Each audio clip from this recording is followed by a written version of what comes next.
तुझे नाम रे घेऊनी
देवाधिदेवा परमेश्वरा जगद्गुरु आता नमोची शक्ती जी जगत माता पार्वती आज्ञा जनार्दन उत्तम गती जयची अनुग्रहे वेदा परशिवा परब्रह्मा निर्नवे तुझा महिमा साकार होनी आम्हा पुरविसी हे तू इच्छित श्री सद्गुरु कृपे करुणे आधी नमो शिवगान जे कामर सर्वा भून तयाच प्रेमी शरणमी गुरुदेव महादेव गुरुदेव सदाशिवा गुरु तत्त्वात् परमानास्ति तस्मै श्री गुरुवे नमः अज्ञानतिमिरान्धस्य ज्ञानाञ्जलिक्षणाकया चक्षुरूपेण तु संस्थितः तस्मै श्री गुरुवे नमः या कुन्देन तुषारहार धवला या शुभ्रवस्त्रावृता या वीणावरदण्डमण्डित करा या श्वेत पद्मासना या ब्रह्मा शुभ्रशङ्करा प्रभृति देवे सदा वन्दिता सा मा पातु सरस्वती भगवती निशेषजाड्या शिवहार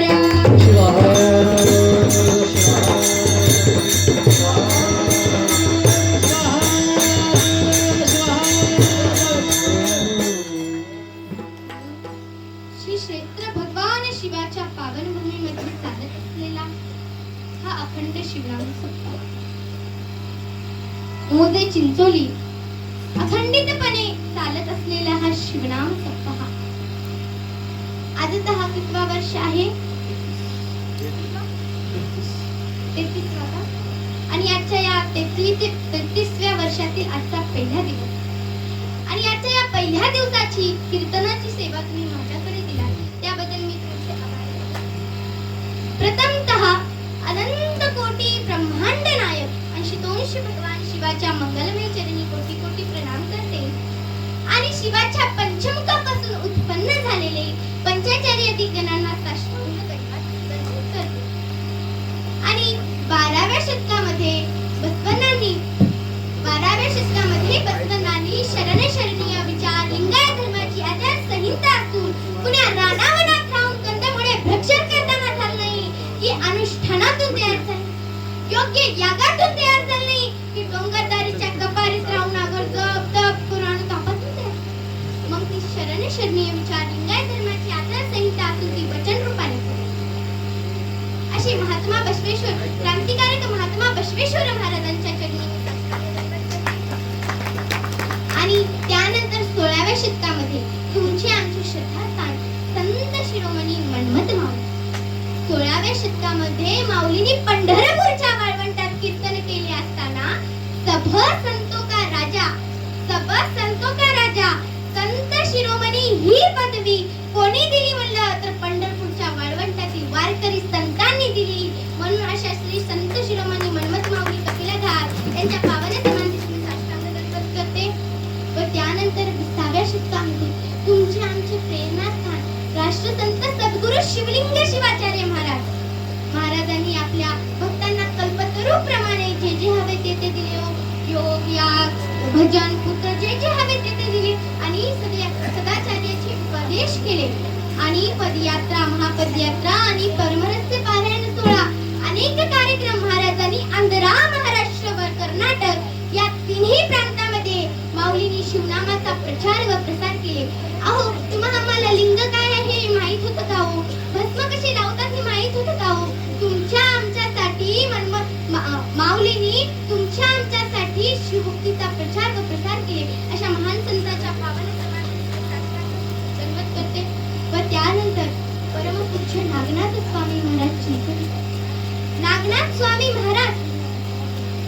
शिवभक्तीचा प्रचार व प्रसार केले आणि शिवलिंगाची स्थापना केली आणि अनेक सत्य उभा केले आणि त्यांनी गुरु दीक्षा आणि शिवाची प्राप्ती करून देण्याचे कार्य केले. ऐसे गुरु नसे मिळती धुंडू गेल्या कल्पात. अशा स्वामींच्या चरणी साष्टांग दंडवत करते आणि कुंडल सोमरनाथ ते चिंचोली ते भक्तिस्थळ आणि भक्तिस्थळ ते कपिला घाट सोमशंकर महाराजांनी यात्रा महापदयात्रा चालू केली आणि त्यांनी पण खूप मोठे मोठे सत्य उभा केले आणि त्यांनी पण शिवभक्तीचा प्रचार व प्रसार केले. त्यांच्याही चरणी मी साष्टांग दंडवत करते. त्यानंतर वडिलांच्या गुरुच्या आणि संतांच्या पायावर पाय ठेवून चालणारे वेदमूर्ती बसवराज स्वामी चिंचोलीकर. अहो यांनी पण मनमत चिंचोली इथे मनमत माऊलीच्या इथे अखंडितपणे शिवनाम सप्ताह उभा केला आणि यांना वेदांचं पठण आहे आणि यांनी पण शिवभक्तीचा प्रचार व प्रसार करतात. त्यांच्याही चरणी मी साष्टांग दंडवत करते. शिवहार.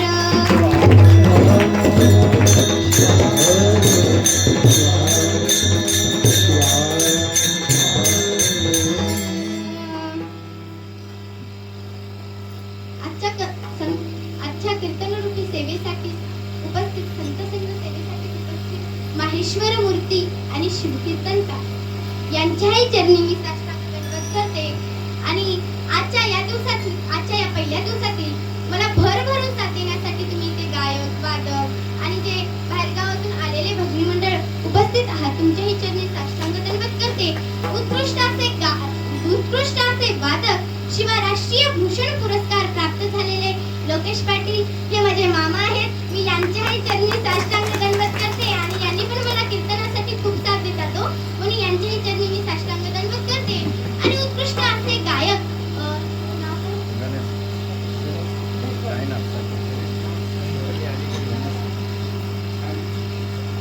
साईनाथ आणि चिंचोलीकर यांच्याही चरणी साष्टांग दंडवत करते. आणि समुद्राचं पाणी कधी आटणार नाही आणि आकाशाची उंची कधी मिटणार नाही आणि गणेश महाराज तुमचे उपकार माझे आयुष्यभर फिटणार नाही.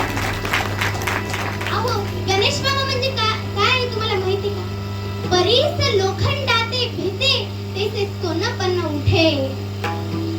म्हणजे परीस लोखंडाते भेटे आणि त्यांचं सोनपन्न उठे. जेव्हा परीस म्हणजे हिरा आणि लोखंड म्हणजे तुम्हाला तर माहितच आहे. मग परीस लोखंडाते भेटते. जेव्हा परीस लोखंडासोबत भेटतो तेव्हा त्या लोखंडाचं पण सोन्यामध्ये रूपांतर होतं. तसंच या गुरुमाऊलींच्या या गणेश मामाच्या आशीर्वादाने या लोखंडाच्या जीवनाचं सोनं झालेलं आहे. मी तुमच्या समोर 2 शब्द बोलत आहे तर ते कोणामुळे म्हणलं तर यांच्यामुळेच बोलत आहे. म्हणून माझे गुरुवर्य गणेश मामा जुनीकर यांच्या आणि जे बाहेरगावातून व गावातून आलेले भजनी मंडळ जारीकोट भजनी मंडळ आणि आमचे पाटोदा भजनी मंडळ सविता काकू आणि मीना काकू सगळ्यांच्याही चरणी आणि इकडे आमची लहानताई सगळ्यांचा थोडा परिचय नाही पण 2-3 जणांचा आहे पण त्यांच्याही सगळ्यांच्या चरणी साष्टांग दंडवत करते. आणि जे माझ्या गावातून माझ्या कीर्तनासाठी जे आले त्या माझ्या गावातून ते म्हणजे आमचे विठ्ठल मामा आणि पंढरी बाबा. हे दोघं पण मला खूप माझ्या कीर्तनासाठी खूप मला साथ देतात. मी जेव्हा गावाकडे गेले तेव्हा भजन ठेवतात आणि मला असं प्रॅक्टिससाठी खूप मला साथ देतात. आणि माझे काकू म्हणजे आंटी आलेले आहेत त्यांनी पण मला खूप साथ देतात. म्हणून सर्वांच्या चरणी साष्टांग दंडवत करते आणि विनेकरींच्याही चरणी साष्टांग दंडवत करते. त्यानंतर गायक वादक कलाकार कथाकार कीर्तनकार टाळकरी वारकरी मारकरी शारकरी हप शिप रामायणाचार्य भागवताचार्य शिवकथाचार्य गावातील प्रत्येक मंडळी सत्ता संयोजक कमिटी अजून कोण राहिले होते त्याध्यक्ष पोलीस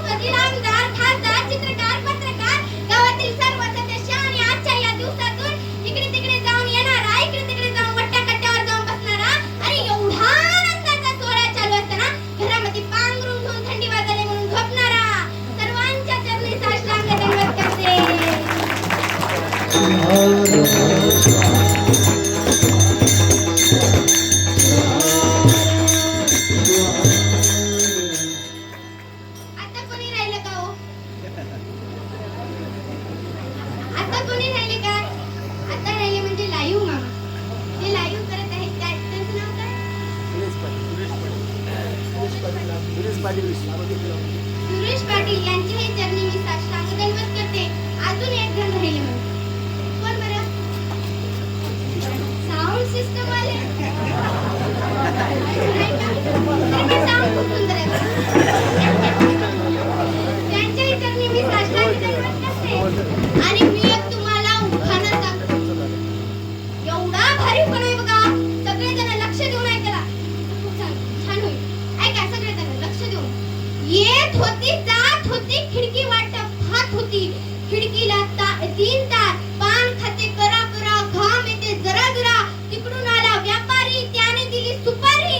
सुपारी देते वाण्याला हंडा नेते पाण्याला. पाणी आणते आडाचं वाडा बनते भिंगाचा. वाड्यात वाडे 7 वाडे वाड्यामध्ये पलंग. पलंगावर गादी गादीवर उशी. उशीवर पशी पशीवर कपाला घर. घरामध्ये भिंत भिंतीवर घड्याळ. घड्याळात वाजलं एक शिव परमात्म्याचं नाव घेते मनमत माऊलीची लेख शिवहार.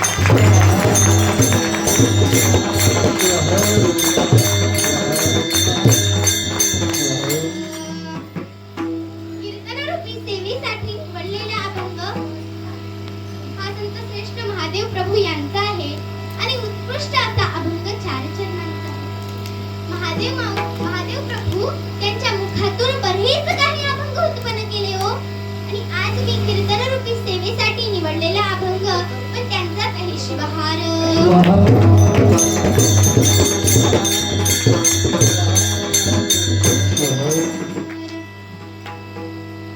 आता आपण अभंगाची रचना पाहत आहोत. अभंगाची रचना करत असताना महादेव प्रभू म्हणतात. महादेव प्रभू देवाला परमात्मिक मागणी करतात. परमात्मिक मागणी करत असताना महादेव प्रभू अभंगाच्या पहिल्या चरणात सांगतात. नर जन्म जळा वरील तरंग सखा उमारंग जवळी करा. तर हा तुम्हा आम्हाला मिळालेला हा अनमोल जन्म म्हणावे लागेल कारण याला म्हणून हा तुम्हा आम्हाला मिळालेला हा अनमोल जन्म हा कसा आहे. तर हा कसा आहे तर महादेव प्रभू सांगतात की हा जन्म नर जन्म जळा वरील तरंग. नर जन्म जळा. जळा म्हणजे पाणी आणि वरील तरंग. तरंग म्हणजे पाण्यावरील तरंगासारखा आहे. हा जन्म कसा आहे तर पाण्यावरील तरंगासारखा आहे. आणि सखा उमारंग जवळी करा. तरंग म्हणजे जे समुद्रामध्ये तुम्ही समुद्र बघूया. किती जणांना बघूया हात वरी करा. त्यांच्यासाठी एक जोरदार टाळ्या. मग त्याने समुद्र बघूया. मग ते समुद्रावरचे लाटा येतात बघा. ते लाटासारखं आपलं जीवन कधी येते आणि कधी निघून जाते काहीच कळत नाही. मग जन्माला आल्यानंतर तुम्हा आम्हाला काय करायला पाहिजे तर तुम्हा आम्हाला त्या सखा उमारंगाला जवळी केलं पाहिजे. कशाच्या माध्यमातून तर भक्तीच्या माध्यमातून जवळी केलं पाहिजे. साधने साधिता शीन होतो फार आयुष्य भास्कर असतात. साधने अनेक प्रकारचे आहेत.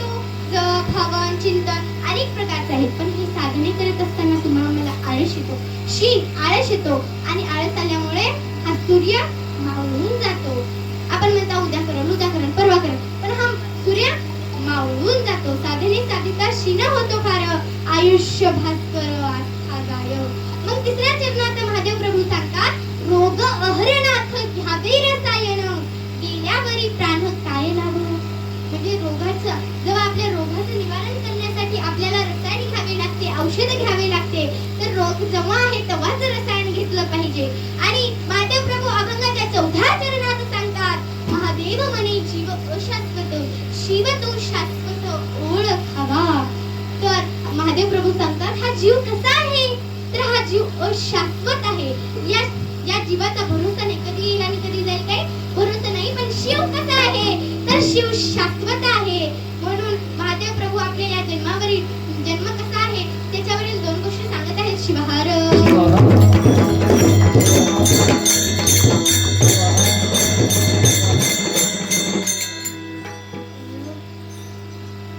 तुम्हा आम्हाला कोणता जन्म मिळाला हो?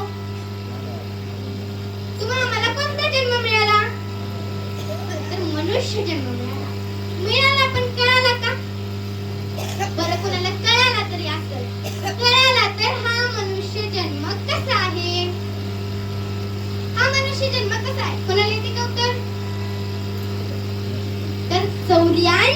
लक्ष जन्म फिरून फिरून फिरून अवचित प्राप्त अवचित प्राप्त नरदेहा अवचित प्राप्त नरदेहा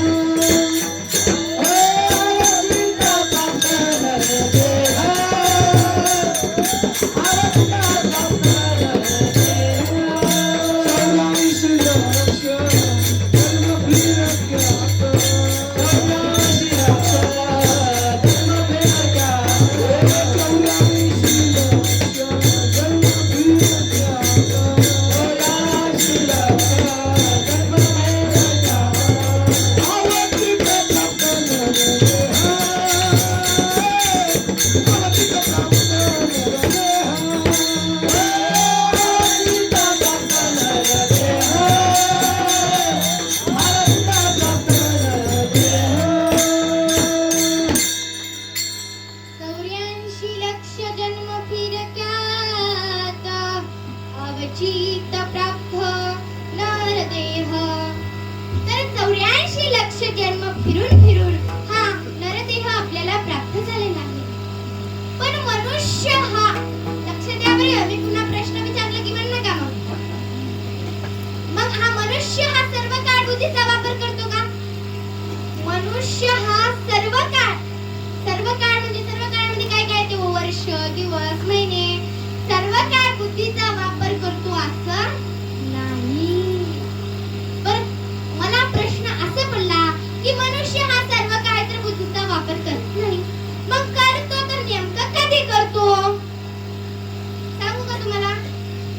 तर जेव्हा कधी मनुष्याच्या म्हणजे मनुष्याच्या जीवनामध्ये अडचण आली की देवाची आठवण, दुःख आलं की देवाची आठवण येते, आणि जेव्हा सुख असलं तेव्हा संसाराची आठवण येते.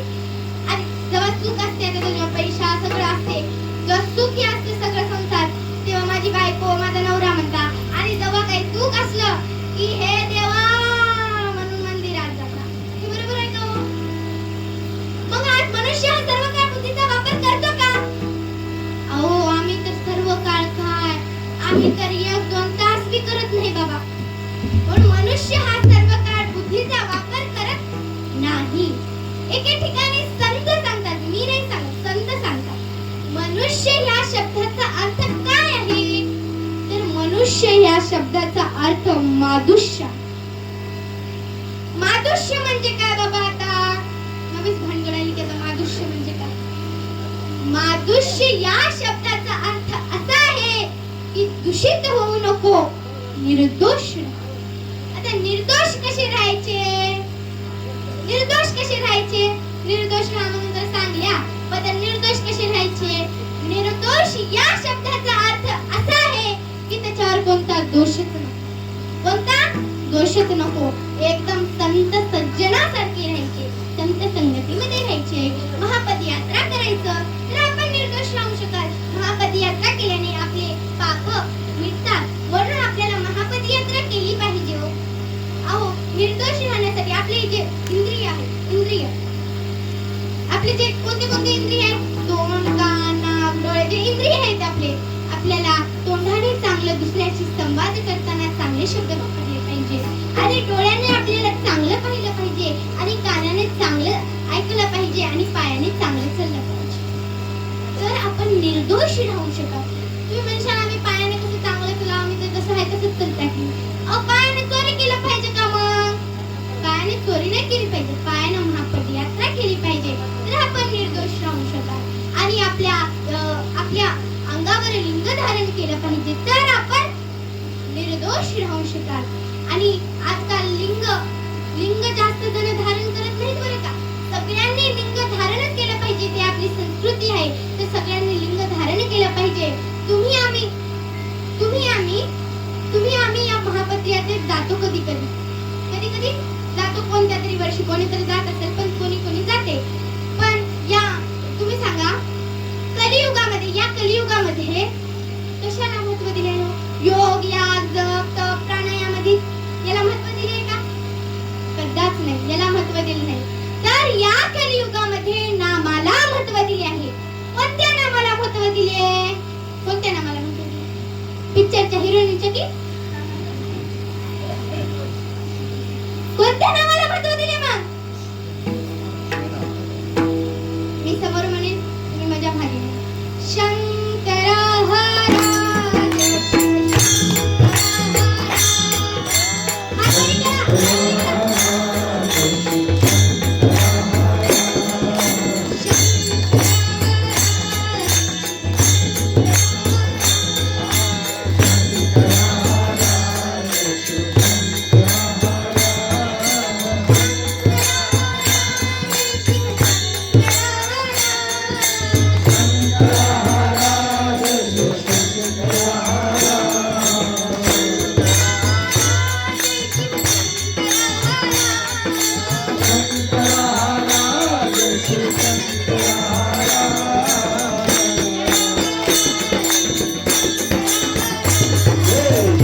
तर या कलियुगामध्ये भगवंताच्या नामाला महत्त्व दिले आहे.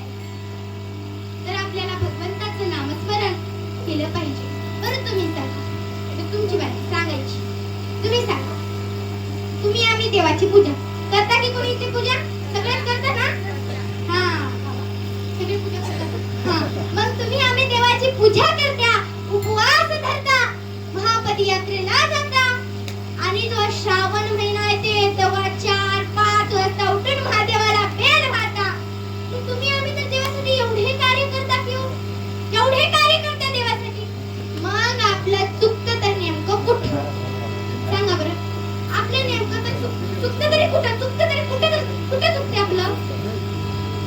तर एके ठिकाणी संत सांगता, जर आपण महापदयात्रा केली, श्रावण महिन्यात देवाला बेल वाहिलं आणि जर उपवास केलं तर आपल्या वागण्यामध्ये परिवर्तन झालं पाहिजे. होते का आपल्याला? हे सप्ताह कशासाठी ठेवला? हे नेमका सप्ताह कशासाठी ठेवला? तर या सप्ताहामुळे एकच कारण आहे या सप्ताह ठेवण्याचं, की तुमच्या आमच्यात परिवर्तन झालं पाहिजे आणि जे लहान छोटे मुलं असतात हे ऐकून त्यांच्या वागण्यामध्ये, त्यांच्या मनामध्ये परिवर्तन झालं पाहिजे म्हणून हा सप्ताह ठेवला. एके ठिकाणी संत सांगतात, व्रती पलटून जाळे चित्त समाप्त. आरती पाला कोणी गाय, व्रती पाला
हेच कळत नाही की हो आशा धरावी तर किती आणि कोठपर्यंत.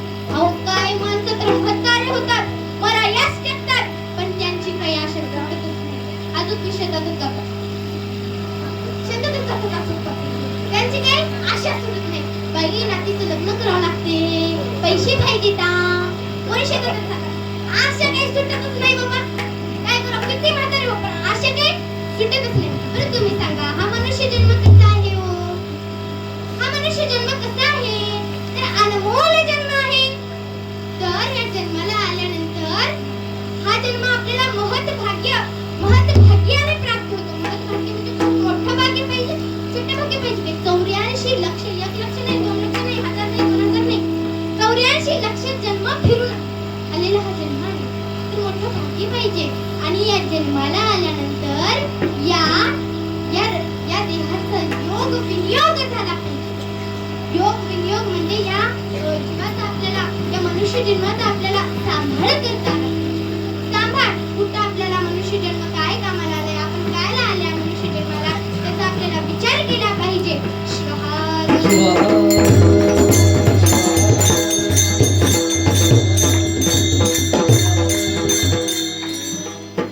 तुम्हा मला नरजन्म प्राप्त झालेला आहे, म्हणून महादेव प्रभू अभंगाच्या पहिल्या चरणात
भाऊजींनी त्या समुद्राच्या लाटेशी आपल्या जन्माची का उपमा दिली हो? काहीतरी कारण असेलच की. का दिली? तर जन्माला आल्यानंतर तुम्हा आम्हाला काय केलं पाहिजे? तर तुम्हा आम्हाला आपल्या सखा उमारंगाला जवळी केली.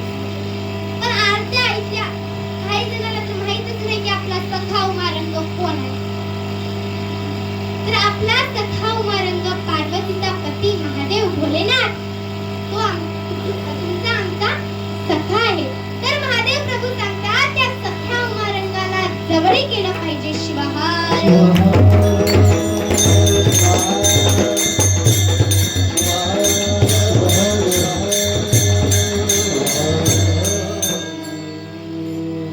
तुम्ही आम्ही भगवंताची आराधना करता, भगवंताची पूजा करता, आराधना करता, पण भक्ती करत असताना एक क्षण व्यर्थ घालू नये हो, एक क्षण व्यर्थ घालू नये.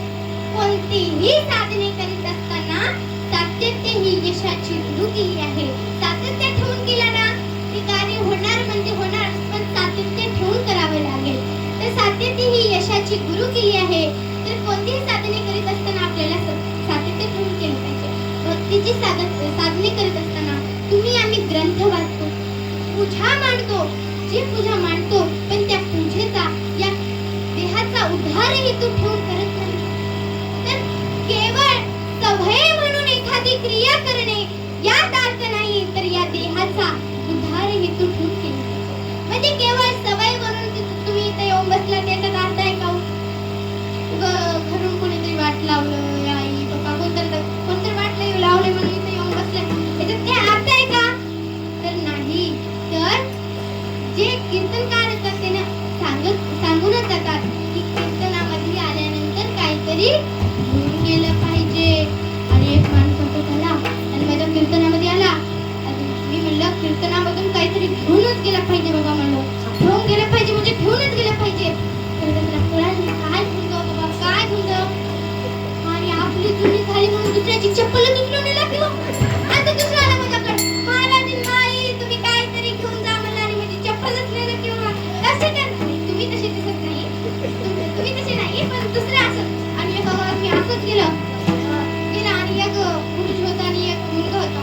आणि मुलगा म्हणला, गुरुजी म्हणला त्या मुलाला, तू लई चपळ दिसतोस बाबा, लई चपळ दिसतोस. तर जन्म कधी झाला? तर त्या मुलाने म्हणलं, गुरुजी माझा जन्म बुधवारी झाला बघा, बुधवारी. आणि मग त्याला प्रश्न विचारला, तुमचा जन्म कधी झाला? तर त्या शिक्षकाने म्हणलं की माझा जन्म रविवारी झाला. मग ते मुलगा काय म्हणाले, तुम्ही शिक्षक होऊन खोटं बोलू नका बघा. रविवारी तर जन्म होऊ नाही शकत नाही. का बरं होऊ शकत नाही? कारण रविवारी तर सुट्टी असते. शिवाहार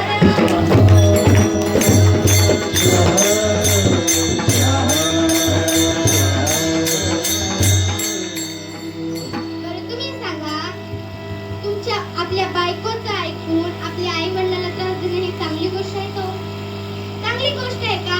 तुम्हाला जे जन्म दिलेले आहे ते तुमचे आई वडील, त्यांचं ऐकून तुम्ही तुमच्या बायकोला त्रास देणे ही चांगली गोष्ट आहे का? तर नाही.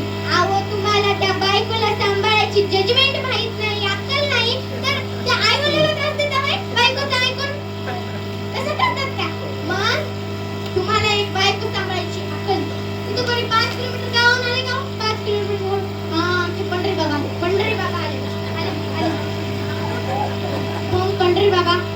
पंढरी बाबा आले का? आणि राजा मातेला म्हणली की जाऊ ना कीर्तनाला जायचं नाही, कीर्तनाला जायचं नाही.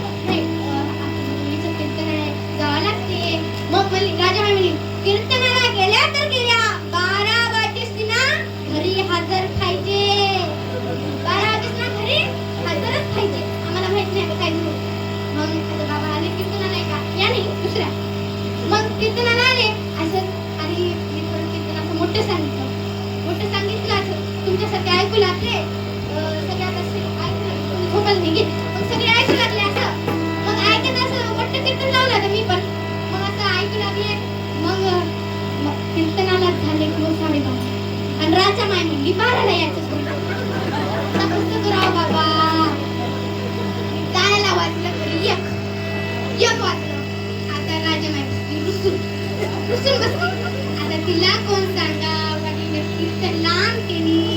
आता काय सांगा बाबा?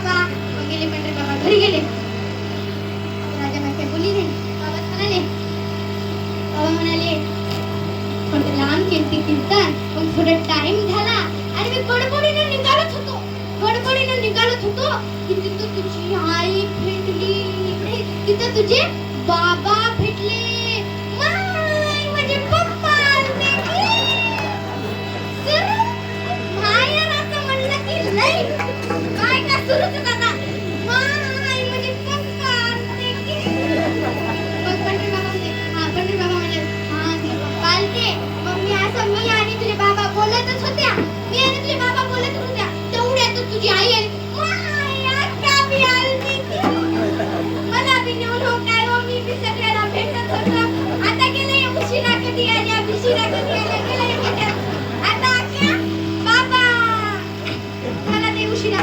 अशी बायको सांभाळायची, जजमेंट पाहिजे. तिकडे किती उशिरा हो, अशी बायको म्हणायला मग अजून म्हणायचं थोडं आलो मी थकून, मला चाय दे नगर काय कोई दे. अहो काय म्हणलेले पनीरच्या भाजीचे खातर आता काय म्हणलेले. मग अशी बायको सांभाळायची, जजमेंट पाहिजे. बायकोचं नाव अर्धांगिनी ठेवलेलं आहे, फुलांगिनी नाही. शिवहार.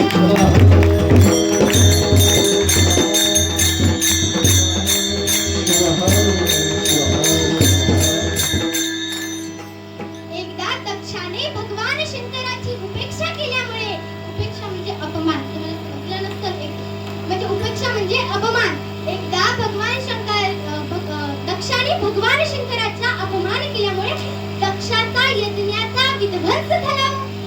अहो ज्ञान मार्ग विचार केला तर भक्ती विना ज्ञान होतच नाही.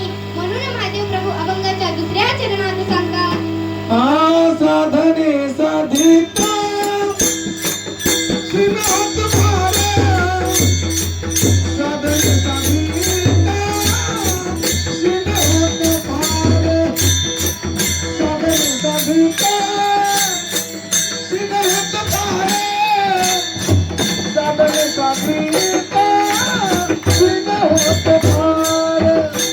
साधने साधिता श्रीनाथ महाराज.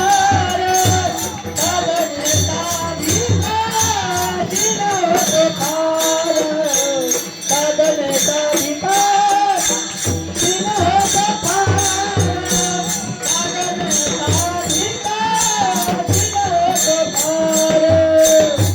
Sadhana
बाई दुसऱ्याचं लेकरू आलंय, मला काय की सासऱ्याला काय की बाबा म्हणालय, मला आई म्हणालय, सुंदर संसार कराले, तू खायला चपाती करते उठ, मी आहे ना.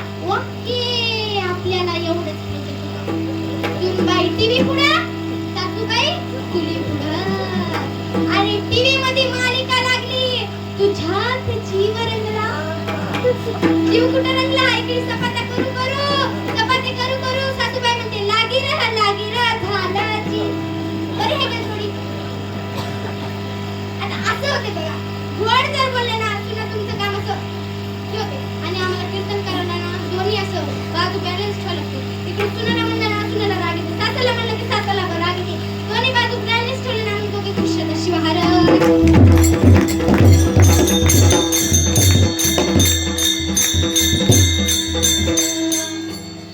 भक्ती हेच ज्ञान वैराग्य. भगवंताची उपासना केल्यामुळे, त्याचा नाम जप चिंतन केल्यामुळे अथवा त्या देवाला साध्य करण्याचं सामर्थ्य भक्तांमध्ये असते. पण भक्ती न करता, देवाची प्राप्ती न करता, नामस्मरण न करता, जप न करता केवळ संसारामध्ये संसार करीत असतो, तेव्हा त्या भक्ताचं क्षीण झाल्यामुळे त्याला परत जन्म घ्यावा लागतो. सांगू का तुम्हाला? पण महादेव प्रभू अभंगाचे दुसऱ्या चरणात सांगले होते की साधने साधिता क्षीण दुसऱ्या चरणात सांगले होते साधने साधिता क्षीण होतो फार, आयुष्य भास्कर आस्था झाले. साधने अनेक प्रकारचे आहेत. नाम जप हवन चिंतन नामस्मरण बक्कळ प्रकारचे आहेत. साधने अनेक प्रकारचे आहेत. पण हे साधने साधत असताना क्षीण होतो फार, आपल्याला आळस येते. ते साधने साधित असताना आळस येते. कीर्तन ऐकत असताना जांभळ्या येतात. साधने साधत असताना आळस येते. म्हणून आळस जेव्हा येते, आयुष्य भास्कर असतात. भास्कर भास्कर म्हणजे सूर्य, आस्था म्हणजे मावळणे. सूर्य अस्त होऊन जातो म्हणजे मावळून जातो. आणि इकडे आपले साधने साधून साधून साधून साधून आपण आळसून जातो. अहो ज्ञानावाचून प्रपंच नीट होत नाही तर परमार्थ कसं? अहो राष्ट्रसंत सद्गुरु शिवलिंग शिवाचार्य महाराज, अहो तुमच्या आमच्यासाठी काय नाही केलं? काय नाही केले? 104 वर्ष महाराजांनी माझा समाज माझा समाज माझा समाज म्हणून आंध्र महाराष्ट्र व कर्नाटक शिवभक्तीचा प्रचार व प्रसार केला. अहो त्या महाराजांचे आपल्या या जीवनावर किती किती उपकार आहेत, किती उपकार आहेत. किती तुमचे उपकार शिवलिंगा किती तुमचे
गोविंद शिवाचार्य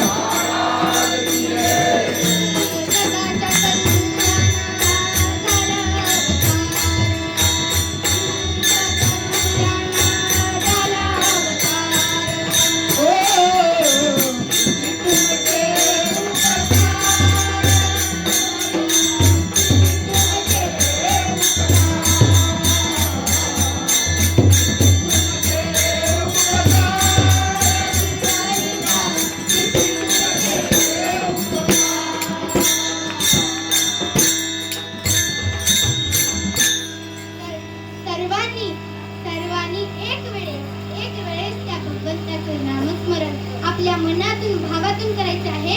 आणि जेव्हा नामस्मरण करत असताना हात अशी ठेवायची नाही की हात अशी ठेवायची नाही की हात अशी ठेवायची नाही.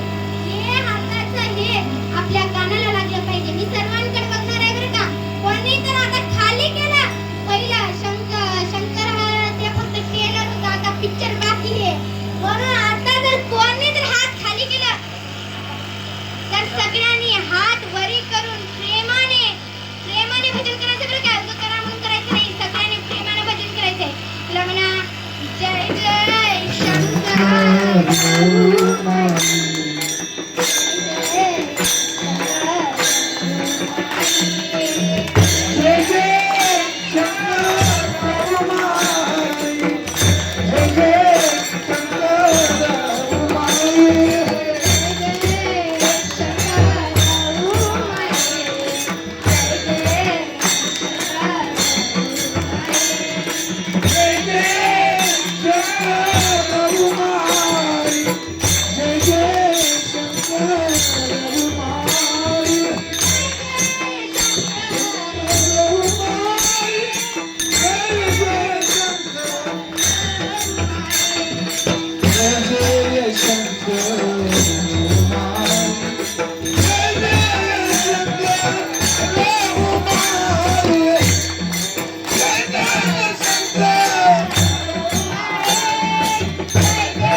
नामस्मरण आणि गंगास्नान हे 2 कार्य केल्याने जे पाप आहेत ते नष्ट होतात. तुम्हाला वाटायला आता दुखायले बरी केल्याने आता ते व्यायाम झालं तुमचं. काय झालं? व्यायाम. तुम्ही कधी केला नसेल म्हणून तुम्हाला व्यायाम करून घातलं मी. आणि मुखा वाटे नामस्मरण करायचं म्हणजे जे आपण निर्दोष पण राहू शकाल आणि जे आपले पाप झालेले आहेत ते नष्ट होतील. पाप नष्ट झालं की आपली वाचा शुद्धी होते. म्हणून सर्वांनी मुखाने नामस्मरण करायचं आणि डोक्यावर टाळी वाजवायची. शिवहार.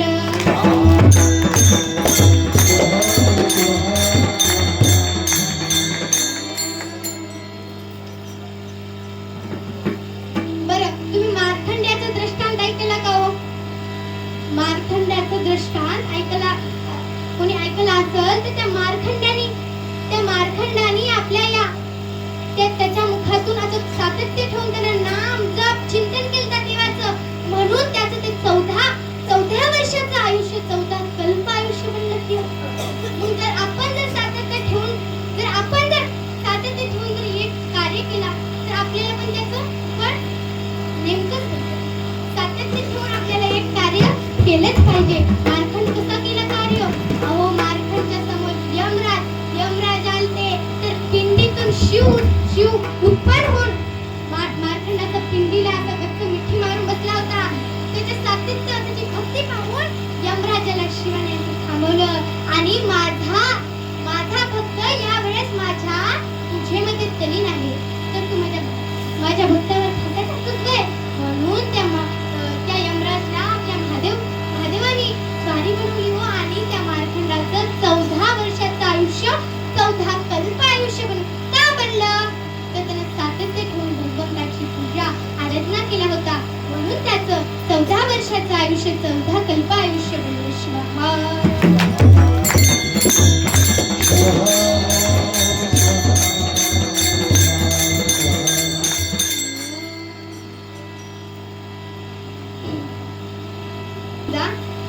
तुमचं आणि तुमच्या बायकोचं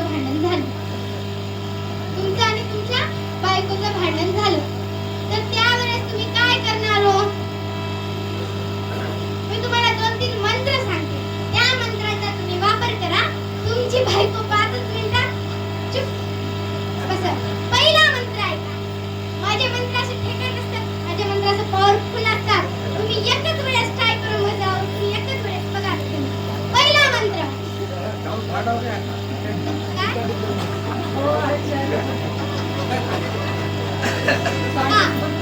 पहिला मंत्र ऐका. पहिला मंत्र तिनं बोलत असताना आपण बोलायचं नाही. बोललं की मेलं. बोलायचं नाही. तिच्या समोर बोललं की मेलं. मग आता काही खरं नाही समजत. आणि 5 मिनिटं खाली 5 मिनिटं तिच्याकडेच पाहिजे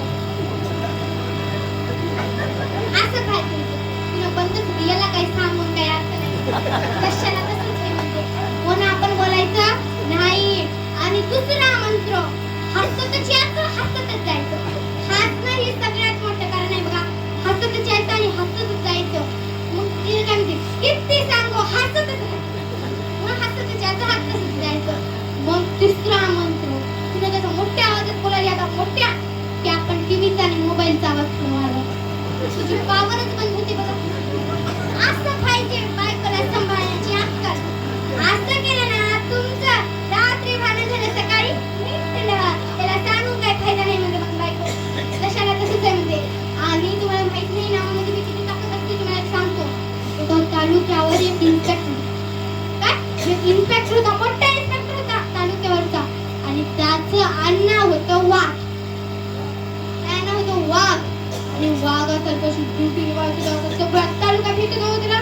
सगळा तालुका भेटत आणि वाघ त्यांना आलं वाचन आले म्हणून सगळे बोलत होते. एवढा म्हणजे सगळ्या तालुक्याला असं मुठीमध्ये ठेवले आणि एवढा असं मोठा होता तो ऑफिसर. आणि सगळे त्याला भेट होते.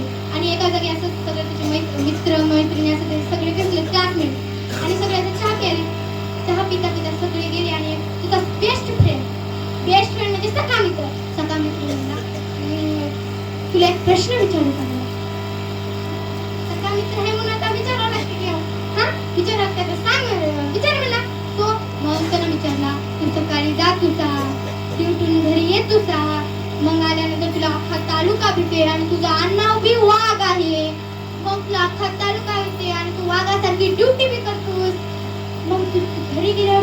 बायको बी तुला घाबरतच असेल. मग त्यानं म्हटला तू बनलेले खरं आहे, माझं आडनाव वाघ आहे, माझं आडनाव वाघ आहे आणि मी सगळ्या असं तालुक्याला मुठीमध्ये ठेवतो आणि आता मी मग असं वाघासारखी ड्युटी बी निभावतो. पण तू दुसरी गोष्ट बोललास बघा, तुमची बायको बी तुला भीत असेल. ते खरं नाही. कसं का खरं नाही? तुमची बायको तुम्हाला भीत नाही का?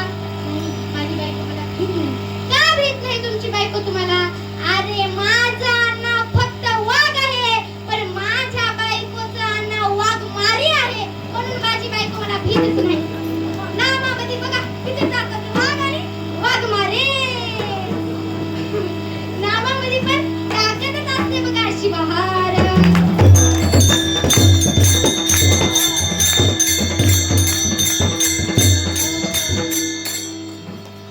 म्हणून महादेव प्रभू अभंगाच्या तिसऱ्या चरणात सांगतात, भोग हरनाथ यावे रसायन. भोग हरनाथ यावे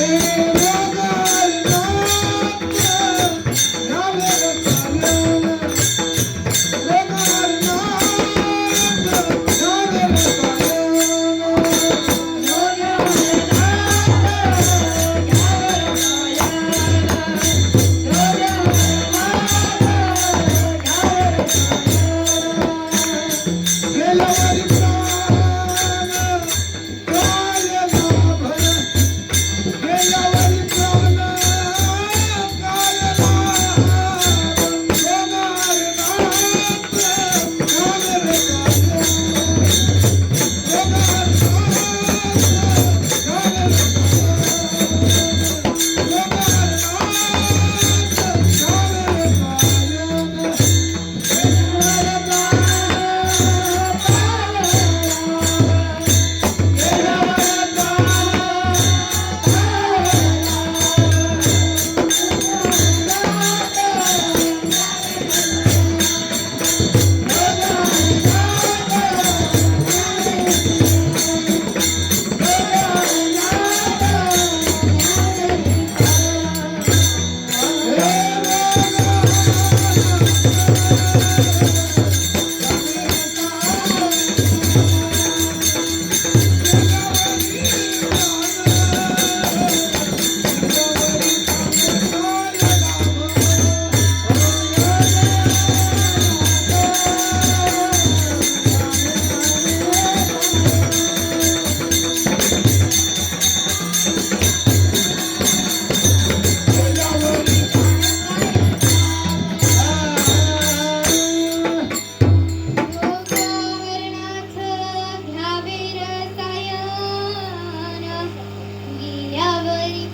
एकच गोष्ट मेंदूवर वार वार आदळणे आणि आपलं ब्लड ऑफ सर्क्युलेशन कमी होणे, आणि जेव्हा आपलं ब्लड ऑफ सर्क्युलेशन कमी होतं तेव्हा आपल्याला हृदयाला आणि आपल्या मेंदूला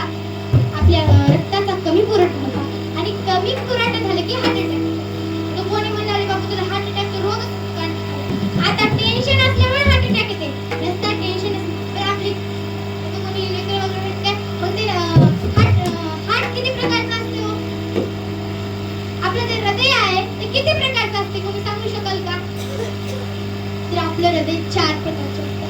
एक लेफ्ट आर्टिया, सेकंड राईट आर्टिया, third left ventricle, fourth right ventricle. 4 प्रकारचं आपलं हे असते, हृदय असते. मग या 4 प्रकारच्या हृदयावर एवढा ताण आला, एकच गोष्टीचा ताण आला. हे करायचं म्हणजे की कॉलेजच्या गर्लफ्रेंडनं धोका दिला म्हणून इकडे येणं बसलं आणि तिचं लेकरं होऊन तिला तिच्या लेकराला शाळेत पाठवलं आणि इकडे येणं बसलं. एकच गोष्ट आजारी म्हणून हार्ट अटॅक. आजकाल तर तेच झालंय, सांगायची काही गरज नाही, तरी पण सांगायला. मग तुम्ही म्हणशाल हार्ट अटॅक तर तुम्ही सांगून काय करायला, आम्हाला माहितच नाहीये. मग या हार्ट अटॅक सांगतो नेमकं तुम्हाला हार्ट अटॅक काय येणार नाही. जर तुम्ही माझं कीर्तन ऐकलं ना तर तुम्हाला सर्टिफिकेट लिहून देते बघा, एका वाचनाला हार्ट अटॅकच येणार नाही तुम्हाला. माझं कीर्तन ऐकावं लागते माझं. मग ऐका, तुम्हाला सांगतो हार्ट अटॅक काय येणार नाही तर 4 वाक्य आहेत, पण एका वाक्यामध्ये 4 मंत्र आहेत, पण एका वाक्यामध्ये सांगतो. ऐका, काल काय झालं याचा विचार करायचा नाही, उद्या काय होईल याचा विचार करायचा नाही, आणि आज चांगलं बघा, हार्ट अटॅक येऊनच शकत नाही. शिवहार.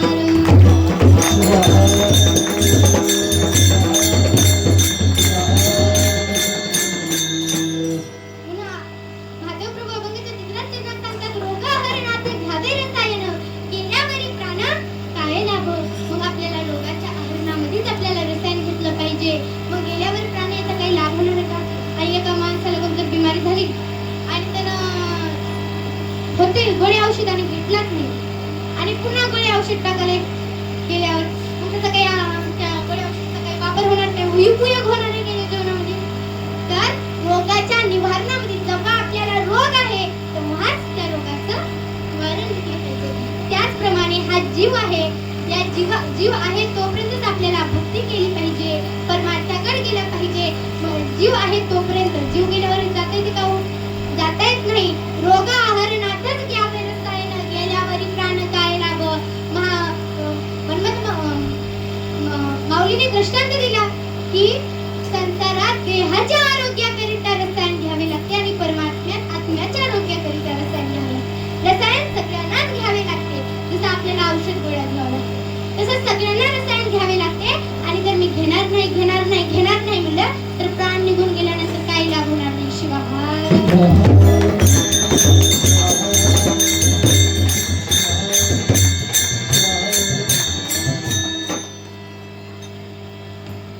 ही महाराष्ट्र ही संतांची कशाची भूमी आहे?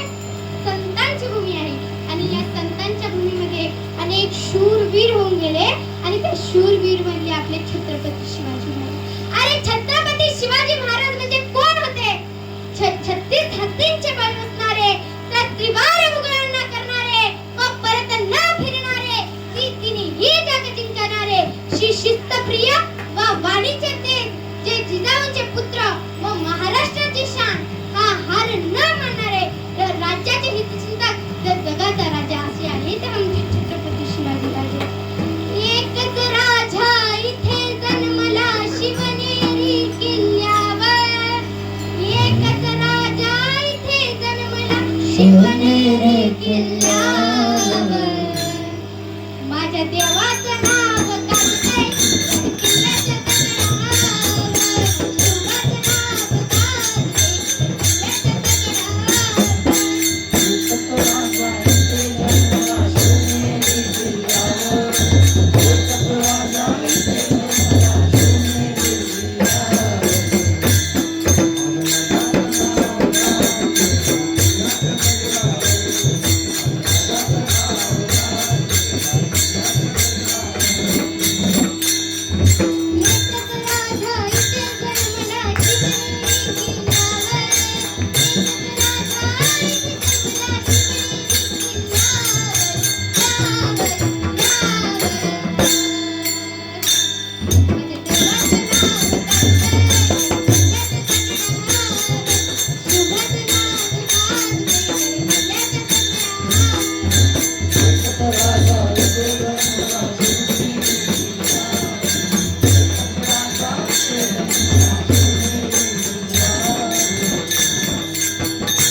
तर तुम्ही सांगा, मग मी तुम्हाला एकच कळकळीची विनंती करते, माझ्या पोट तिडकीतून विनंती करते, तुम्हाला जन्म देणारे आई-वडिलांची सेवा करावी. तुम्हाला जे जन्म दिलेले आहेत आई वडील त्याची सेवा करा. अहो ज्याला हात नाही त्याला विचारा त्या हाताची काय किंमत आहे. ज्याला पाय नाही त्याला विचारा त्या पायाचं दुःख काय आहे. आणि ज्याला डोळे नाही त्याला विचारा त्या डोळ्याची किंमत काय आहे. आणि ज्याच्या जीवनातून आई निघून गेली त्याला विचारा त्या आईची काय किंमत. अहो ज्याच्या जीवनातून देवासारखा बाप निघून गेला त्याला विचारा त्या बापाची काय किंमत.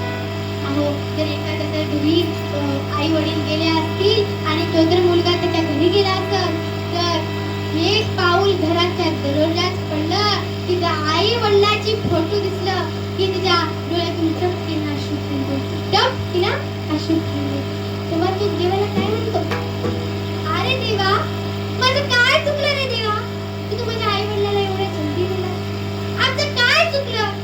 अरे 7 समुद्र आड गेलेला सूर्य एक वेळेस दिसू शकतो पण मातीमध्ये आड गेलेली आई कधीच दिसणार नाही. म्हणून जोपर्यंत आहे तोपर्यंत त्या आई वडिलांची सेवा करणं माझी एवढी कळकळीची विनंती आहे की त्या आई वडिलांची सेवा करा. तुम्ही आई वडिलांची सेवा करशाल ना तुमच्या एवढं भाग्यवान आहे जगातच कोणीच नाही या जगामध्ये. बरं तुम्ही सांगा ही आई म्हणजे कोण असते. आई म्हणजे कोण असते. आई म्हणजे मायेचा सागर असते, चैतन्याचा जागर असते, समुद्राची घागर असते, मायेचा उबारा असते, दुधावरची साय असते, वासराचं गाय असते, लंगड्याचं पाय असते आणि भाजीत लंगीत असते. आई म्हणजे एवढं असते. बरं तुम्हाला सांगू काय म्हणजे काय. एक उठ रे. उठ उठ. तुम्ही या तुझे उठ.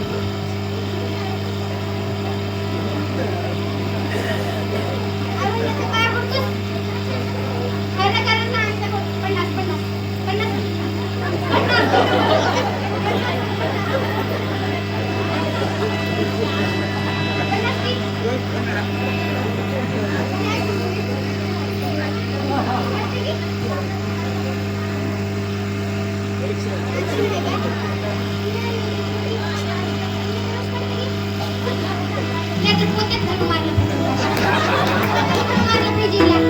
आई वडिलांच्या पाया पडणं म्हणजे पोत्यात धरून मारलं. पुरुष मंडळी तुम्ही पटपट उत्तर द्या. रात्री उठणार कोण. हा आई. जेवायला बनणार कोण. पप्प्या जेवायला बसला, 2 घास खाला आणि विचारला भाजी कोणी केली. ती काय बोलली नाही. पप्प्या होता चॅप्टर, जर बोललं तर उठून पळून जाईल म्हणून आई काय बोलली नाही. पप्पा डबल विचारला भाजी कोणी केली. आई म्हणली मी नाही केली. तू नाही केली तर कोणी केली. तर तुझ्या बायकोने केली. बायको म्हणलं की पप्पा उठला. उठला आणि बायको म्हणलं की लई चित्र बाबा. दुसऱ्या जगामध्ये 80 मुंबई पुण्यामध्ये 80% लोकांची तर इज्जतच नाही राहिली. का नाही राहिली तर 80% महिला मंडळ आपल्या नवऱ्याला नाव घेऊन बोलतात. आपली संस्कृती का नाव घेऊन बोलायची. आपल्या इकडे बोलत नाही पण जे पुण्या मुंबई मध्ये राहतात ते बोलतात नाव घेऊन बोलतात. हे मंडळी काय म्हणतात सांगतो तुम्हाला.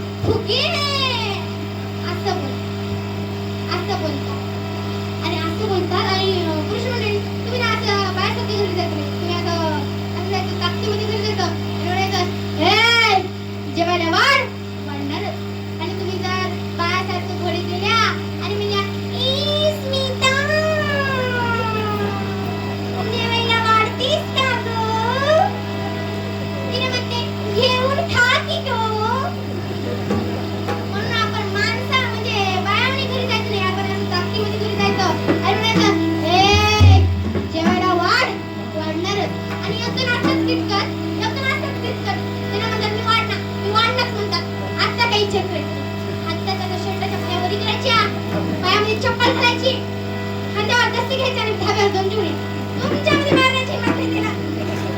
मारण्याची हिंमत नाही तुम्हाला त्यांच्या. अहो, किती मोठा आहे. हो, आम्ही निष्ठुर भाऊ. घरामध्ये जाऊन मांजराचं पिल्लूच बनते बघा. मग पप्याला कळलं की बायकोने केली. पप्याला कळलं भाजी बायकोने केली. मग भाजी बायकोने केली म्हणजे की पप्या उठला. पप्या उठला आणि म्हणला, पप्या उठला म्हणला, नवीन असल, मसाल्याचा अंदाज नसल, एक घास खाला, वाह वाह वाह वाह वाह, भाजी एक नंबर. आपलीच गाडी, आपल्याच बायकोची गोल गोल साडी, हातात गाडी आणि वडतो बिडी, त्याची बायको जाडी जाडी. आई रे बेनम दुनिया आई रे, माँ बाप को कोई ना माने, औरत को बहुमान, साधु संत को कोई ना माने, हिंदुओं को बहुमान. आई रे बेनम दुनिया, या दुनियामध्ये आई वडिलांना कोणी मानत नाही, जास्त बायकोलाच भाव देतात. तुम्हाला मी पहिले पण सांगले, कधीच आपल्या आई वडिलांना त्रास देत नाही. त्यांनी आपल्याला जन्म दिलेला आहे. अहो, ती आई म्हणजे कोण असते? जर आई म्हणजे कोण असते? जर आई तिची तर मुलगी आली, तिची तर मुलगी घरी आली तर आई कधीच रिकामी पिशवी पाठवत नाही बरं का. कधीच रिकामी पिशवी घेऊन पाठवत नाही. तिला ते पिशवीमध्ये काहीतरी भरून देते आणि गाडीवर बसून जागं बाई पोरी चांगलं म्हणून पाठवून देते. आणि घरी जर आली अजून कधी तर पहिलं अंगावर हात फिरते आणि म्हणते, माय बारीक झालीस का गं, काम नाही लागत असतं तुला, लेकरं बाळ तर बरे आहेत ना, असं म्हणते आपली आई. एवढं तुम्हाला कोण लाड करेल, एवढं प्रेम तुम्हाला कोण करेल? आई एवढं प्रेम या जगामध्ये कोणीच करत नाही. आणि तुम्ही जर आई जर वारली, कोणाची तर आई वारली आता समजा, तर त्यानं जर आता घरी गेलं सगळे दिसतात, काका काकू सगळे दिसतात बघा, पण आई दिसत नाही. आई दिसत नाही. मी पहिलेच सांगितलं, 7 समुद्र पार केलेला एक वेळ सूर्य दिसतो, पण मातीत आत गेलेली आई वडील कधीच दिसत नाही. म्हणून माझ्या माय बहिणी वा, तुम्हाला एकच कळकळीची विनंती करते की तुम्हाला जे जन्म दिलेले आहेत आई वडील, त्यांची सेवा करा. अहो, की बाप कोण असते तुम्हाला माहित आहे का? बाप कोण असते? एका संस्थेला संपर्क करणारा. जर आपल्या मुलाला जर शाळेमध्ये घालायचं असेल तर जातो, सरला विचारतो, सर कधी शाळा होणार हो सुरू? म्हणजे पक्क्याचं गंड्याचं आमचं हे करायचं हो, दाखला करायचं शाळेमध्ये. मग पेटी भरतो, वस्त्र ते आता वह्या पेना काही भरतो आणि त्या खोलीमध्ये टाकून देतो. तिथं कोणीच वळखीचं नाही ना आपलं, कोणीच वळखीचं नाही ना. पण बापाला पण बक्कळ मधून त्रास होतो की माझा मुलगा मला सोडून दुसऱ्या हॉस्टेलमध्ये चालला. पण बाप आपल्या छातीवर दगड ठेवतो, दगड ठेवून म्हणतो माझा मुलगा शिकला पाहिजे, काहीतरी मोठं घडला पाहिजे, म्हणून त्याला हॉस्टेलमध्ये. मग हॉस्टेलहून आलं की बाप कधीच मुलाच्या समोर लढत नाही, बाप कधीच मुलाच्या समोर लढत नाही. पण हॉस्टेलहून जाऊन आलं की इकडे कोपऱ्यात जाऊन खडखड रडतो. कधीच मुलाच्या समोर बाप कधीच मुलाच्या समोर रडत नाही, इकडे जाऊन खडखड रडतो. बापाला पण आपल्या मुलाला आवडलेले आहे. तुम्ही समजा तर तुमचा मुलगा तर समजा मी हॉस्पिटल सोडला आणि जर फोन येणार गेला, 2 दिवस फोन येणार गेला, काय मन कसं वाटतं? माय काय झालं की असं वाटतं की वाटतं एवढं त्रास. मन आपलं कसं आहे? मन हे चंचल आहे, सर्व इंद्रियाचा राजा आहे. म्हणून मन कसं होतं आपलं जर फोन लावून गेल्यावर तो. म्हणून सर्वांना माझी कळकळीची विनंती एकच आहे की तुम्ही एवढंच विचारा, बाबा तुम्ही जेवण केलं का हो? आई तू जेवली का ग? एवढंच विचारशाल ना तुमच्या आवडा भाग्यवान या जगातच परमेश्वर.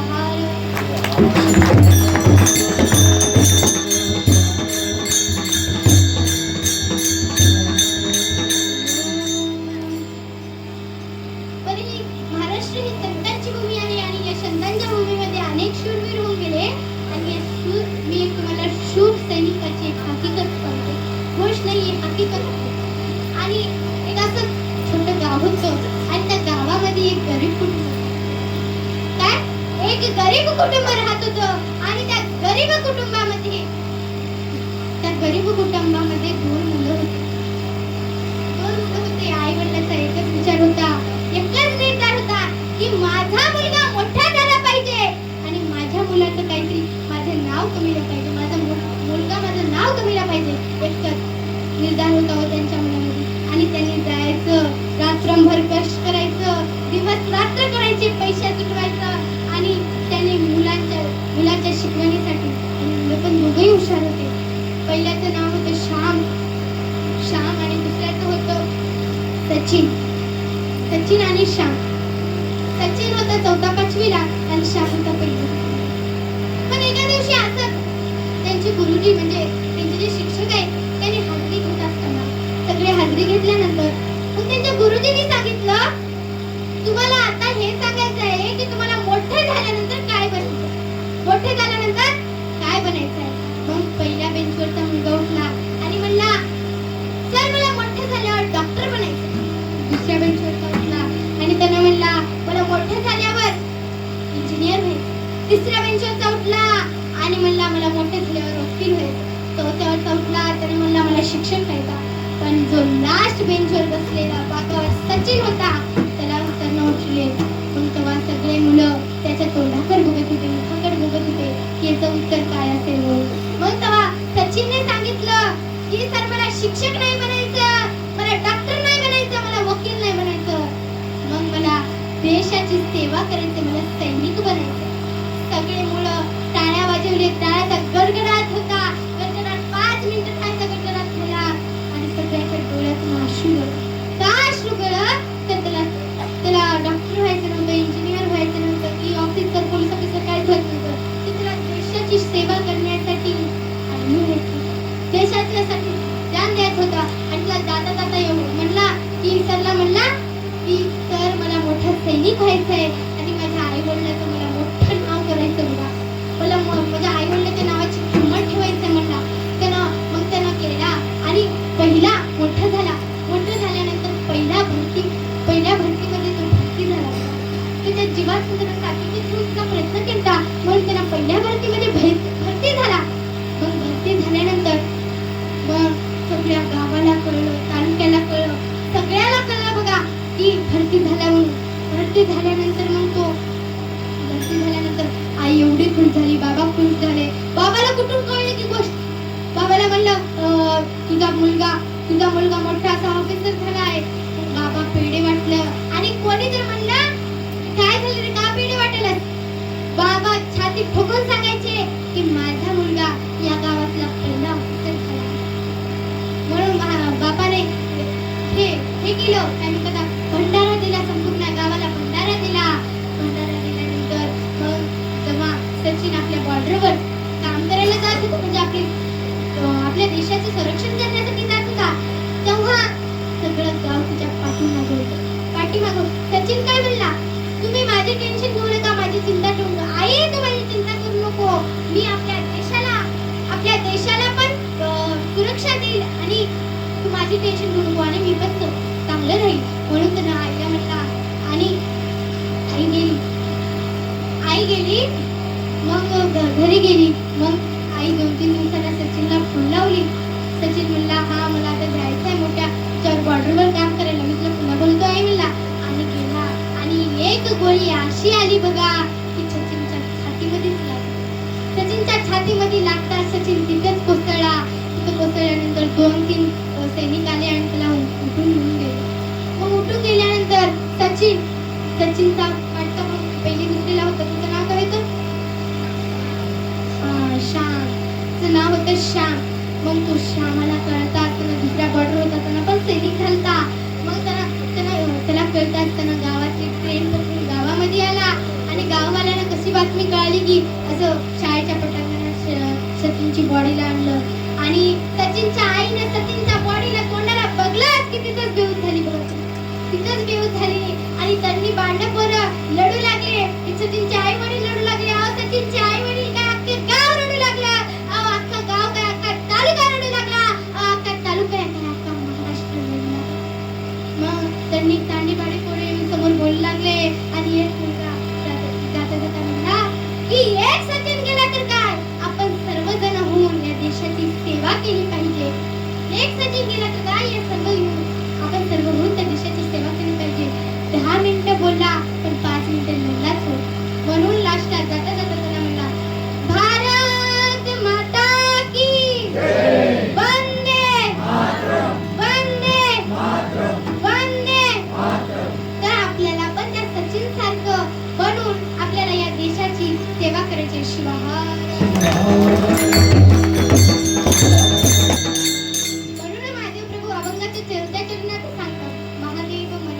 महादेव माने जीवा शाश्वत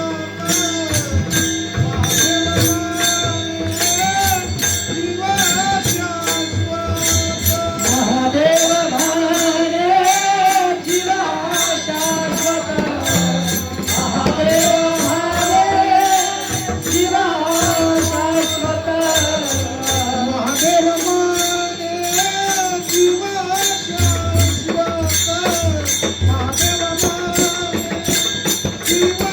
शाश्वत महादेव माने जीवा शाश्वत महादेव माने जीवा शाश्वत श्रीवत शाश्वत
ओळखावा.